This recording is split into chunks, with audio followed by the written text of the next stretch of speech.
Hello, everyone, and welcome to the very first episode of our podcast, English by the Fire, a podcast made so our listeners can learn English in a relaxed way.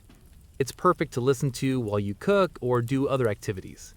You can get used to the sound of real English and learn new words and phrases we use every day. I'm Bruno, and I'm here with my friend Anna. Hello, Anna. Hello to everyone listening. It's a pleasure to be here for another calm conversation. Today, we have a topic that I especially like. We're going to talk about our morning routines, about how we start our day. An excellent topic. The morning is so important, isn't it? It defines how the rest of our day will be. Exactly. And I think we both value a calm start to the day, without rushing. So let's begin. Anna, if you don't mind, I'll start by sharing mine. Of course, go ahead. I'm curious about your morning routine. Well, my morning starts very, very early. I like to wake up before the sun rises. Wow. And can you do that without an alarm clock? Most days, yes. I think the body has its own clock. Waking up with a loud sound seems like a very aggressive way to start the day. I agree. It's a shock to the body. It's true. So I wake up and I simply stay in bed for a few minutes in silence, relaxing a bit. There's nothing like the silence of early morning. It's a rare piece, Bruno. Then I get up and the first thing I do is some very gentle stretching, just to wake up the body. Stretch my back, my arms, my legs. That must feel so good after a night of sleep. It's the best feeling. And then comes my favorite moment, the coffee ritual. Coffee! I knew we'd get to that part. Of course. For me, it's more than a drink. It's a process. I like to grind the beans right then. The sound of the grinder, the smell that comes out, it's incredible. Yeah. The aroma of freshly ground coffee is one of the best things in the world. Then I prepare it slowly in an Italian coffee maker.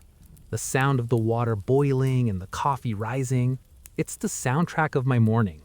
How beautiful. It's a very sensory ritual. It really is. And during all this time, I avoid my phone at all costs. No emails, no news, no social media. That's the hardest part for most people, I think. I believe so, but it makes all the difference. The mind needs space to wake up. With my cup of coffee, I sit in my favorite chair. You're right. And I stay there. Sometimes I read a few pages of a book.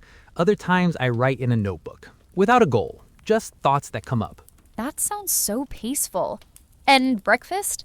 Breakfast is very simple. Coffee is the star. I only eat one piece of toast with butter, made with good bread. Toast with butter. So simple and so good. Or better yet, the crispy bread, the butter melting. For me, it's perfection. This whole routine takes about 1 hour. It's my hour. It prepares me for the day with calm and clarity. Since I adopted this routine, I've been much more productive. It's a very beautiful routine, Bruno. Very internal. Very focused on silence and introspection. I love it. Thank you. And yours, Anna? How does your morning unfold? Mine is a bit different. I also value calm, but my energy comes more from the outside. That's interesting. Tell me everything. Now I'm curious. I also wake up without an alarm clock, but a bit later than you. The first thing I do when I open my eyes is go to the window and open it to catch the sun and feel the fresh air on my face. It helps me wake up and start the day with energy and joy. Yes, I also like to feel the morning air. Exactly. I need to feel the fresh air on my face. I like to hear the first sounds of the street, the birds, the distant sound of a car. It helps me place myself in the day. I understand. It's a way to connect with the world outside. That's right. Then I go to the kitchen, and unlike you, I don't drink coffee, at least not right in the morning. I don't like coffee when I first wake up. Instead, I make chamomile tea. Ah, you're a tea person. I also like it, but more in the afternoon. In the morning, yes. I like chamomile tea to start the day with serenity. It's a soft and comforting moment. I drink my tea while I prepare for my favorite moment. Oh, yes? And what moment is that, Anna? Leaving the house. I put on comfortable clothes and go for a small walk around the neighborhood, right in the morning. How wonderful. They say that movement in the morning helps the body wake up. For me, it's essential. Seeing the morning light, feeling the sun on my skin. I like to walk slowly, observe the trees, the houses, and I like the social part. Social part? Yes, saying good morning to the man at the bakery who's already working, greeting the neighbors who also went out to walk their dog. That small human interaction gives me a lot of energy. I understand. It's a feeling of community. Exactly. And my walk always has a destination, the neighborhood coffee shop. The classic coffee shop, the heart and social center of each neighborhood. Without a doubt. It's there that I have my breakfast, and that's where I drink my first coffee of the day, a strong espresso. A strong and quick espresso. Yes, and to go with it, toast, or if the day asks for something sweeter, a pastry. Of course, a sweet pastry always tastes good. Nothing like a traditional sweet treat.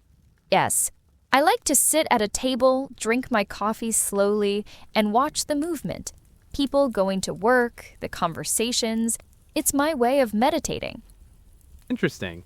It's curious how our culture shows itself in these small rituals. Your trip to the coffee shop, for example. It's so common in many countries. Yes, without a doubt. The coffee shop is almost an institution. A meeting point. It's not just about the coffee and the pastry, it's about community and conversation. Starting the day surrounded by people. That contrasts so much with your need for silence. Exactly. My morning silence for me is a way to create a clear mental space before the outside world starts to demand my attention. It's almost an act of self-preservation. It allows me to respond to the day with more calm and more thoughtfully, instead of reacting impulsively to whatever appears. I understand perfectly. For me, the street in the morning with its soft energy helps me feel that I'm part of something bigger. Seeing the same faces, the same daily rituals of others, it's comforting. It gives a feeling of stability, of shared rhythm. It's curious how our routines are opposite of each other, but it seems we're looking for the same thing. Yes, it is. You find your peace in silence and inside the house. Yes. And I find mine in the open air, in the light, and in connection with others. And what do you think is the most important element, if you had to choose one thing? I think it's the moment that's only ours, before the day and its obligations begin. An intentional moment. And for you? For me, it's the absence of rush, the permission to move slowly. The rest of the day, we're always running. Morning is my refuge against speed. What a beautiful way to say that. And does your routine change on weekends? Not much. Maybe I allow myself to read for longer or have a second coffee. But the routine stays the same, weekend or weekday. It's the best way to start a day for me. And yours? Mine is also similar. Maybe the walk is longer through a park, and I stay longer at the coffee shop reading the weekend newspaper. There's small luxuries that I extend on the weekend. Small luxuries are the best. I think this conversation shows that there's no right formula. The important thing is for each person to find their own ritual. Exactly. Whether meditating in silence, walking the dog, exercising, or drinking tea by the window. The important thing is to start the day with intention. I agree. You know, Anna, I was thinking that our routines weren't always like this. Mine, for example, changed a lot since I moved to the city. Oh, yes? How was it before? I lived in a more rural area, and my morning was dictated by the sun and the sounds of nature. I woke up with the birds, not with an alarm clock. The first thing I did was go outside, feel the smell of the earth wet with dew. It was a much more organic connection. I can imagine that peace. My routine curiously became more rigid with time. When I was younger, my mornings were chaos. Now I need this ritual to feel centered. What about the seasons of the year, Bruno? Do you feel they influence your habits? Completely. In winter, my coffee ritual becomes even longer and more comforting. The house is dark and cold, and that warmth and aroma of coffee are like a hug. In summer, on the contrary, I feel a huge desire to go out. Sometimes I take my coffee and go drink it on the balcony, just to feel the first rays of sun. The same happens with me. In summer, my morning walk is longer and more energetic.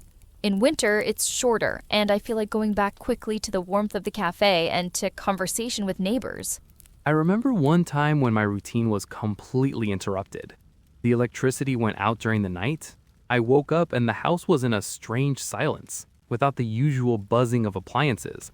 My electric coffee grinder didn't work. What a nightmare for a coffee lover like you. It was chaos. I tried to do everything else, the stretching, the writing, but I felt lost. The central piece of my ritual was missing. I ended up going to a cafe like you, but the experience was different. I was rushed, the noise was too much for my recently awakened mind. The rest of the day, I felt disconnected, like I had started on the wrong foot. That shows how important these small rituals are for our well-being. They're not just habits, they're anchors. Absolutely. You know, Anna, I think there's something else interesting about routines. Oh, what's that? Well, I've noticed that my routine tells me a lot about myself. What do you mean? For example, my need for silence in the morning. It shows me that I'm someone who needs time alone to recharge. That's true. I never thought about it that way. My morning walk, I think it shows that I need connection with people, even if it's just a simple good morning. Exactly. Our routines are like a mirror. They reflect who we are, what we need. I love that idea. And I think that's why it's so hard when someone interrupts our routine. Yes, like when you had no electricity. Exactly. It wasn't just about the coffee. It was about losing that moment with myself, that connection with who I am. I understand. For me, it would be terrible if I couldn't go outside in the morning, not just because of the walk itself. But because it's when you connect with your community. Yes, that's exactly it. You know what's funny, Anna? What? When I was younger, I used to think routines were boring. Oh, really? Yes, I thought, why do the same thing every day? How boring. But now Now you understand. I realize that routines aren't boring. They're freeing. Freeing? How so? Well, when I have my morning routine, I don't have to think. I just do. And that frees my mind for other things during the day. Oh, that's so true. I never thought about it like that. My morning walk is the same. I don't have to decide, what should I do now? I just walk. I just enjoy. It's automatic. But in a good way, not like a robot. No, not like a robot. More like a dance that you know by heart. Oh, I like that. A dance you know by heart. That's beautiful, Anna. Thank you.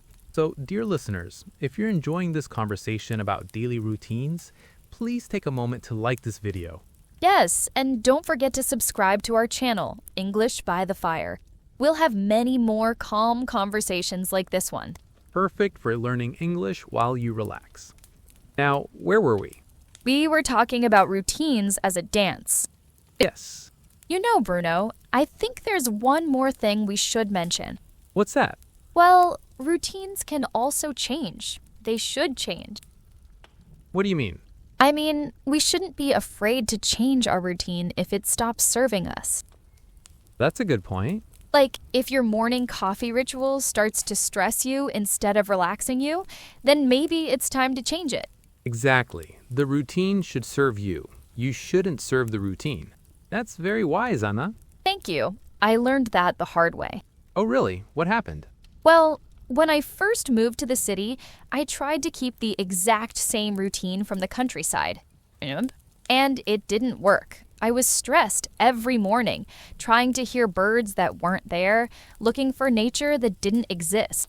So you had to adapt.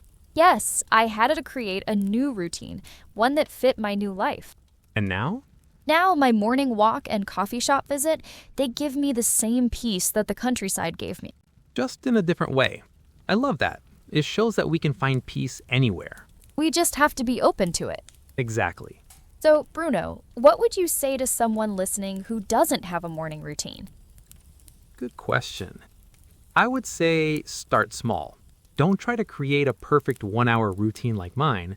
Just start with 5 minutes. Yes, even 5 minutes can make a difference. Maybe just sit with your coffee for 5 minutes in silence. Or take a 5-minute walk around the block. The important thing is to start. And to be consistent. Exactly. Do it every day, even on weekends. And slowly, you'll find what works for you. Your routine will grow naturally. Like a plant. Yes, like a plant. You water it every day, and it grows. I love that metaphor. Well, I think we're coming to the end of our first episode. Already? Time flies when you're having a good conversation. It really does. So, dear listeners, thank you so much for spending this time with us. We hope this conversation helped you on your journey to learn English. Remember, learning a language is like our morning routines. It's about consistency, small steps every day. Exactly. Don't try to learn everything at once. Just listen, absorb, and enjoy the process. And we'll be here by the fire waiting for you in the next episode. Until next time. Goodbye and see you next time.